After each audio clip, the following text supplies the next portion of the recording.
Ruth Maguire, followed by James Kelly. Presiding Officer, I know firsthand how worried and anxious people are right now at the changes to their lives.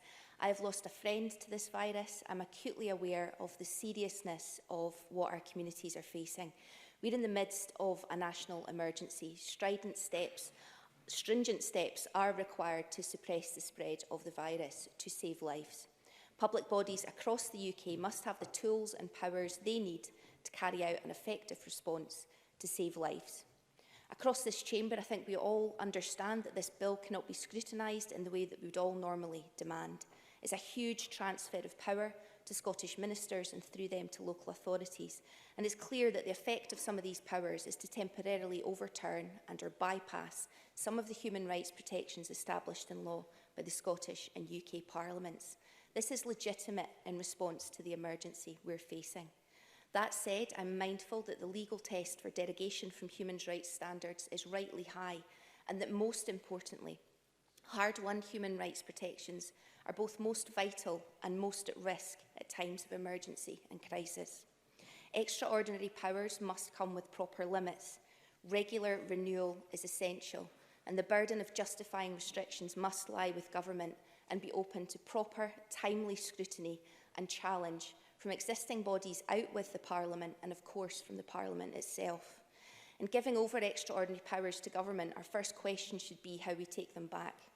Significant powers are provided to police, immigration officers and public health officials to arrest people deemed infectious, to place them in isolation and to take biological samples without their consent. These actions may at some point be required to save lives. It would be helpful for the Scottish Government to confirm what additional safeguards will be put in place where the infectious person is a child or a vulnerable adult. The people I represent will also want to know that the prompt action being taken against individuals who appear to be acting out with the strict confines of the life-saving advice and instructions will be taken just as vigorously against employers and businesses who put staff in harm's way. I know there's also been concern around a relaxation of child protection and safeguarding legislation, which would enable an individual barred from undertaking regulated work with children to continue to do so. Clarity from Scottish Government ministers on the circumstances in which this power might be exercised is crucial, including, importantly, how children's rights to protection from abuse and harm will be protected.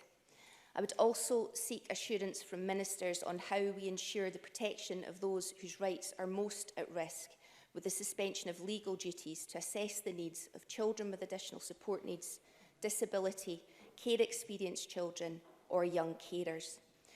Presiding Officer, 4 minutes only gives time to raise a couple of points, and I'd like to end on this one. The cross-party working and productive scrutiny, coupled with the unprecedented reprioritisation of resources and powers, shows what can be done where there's a will.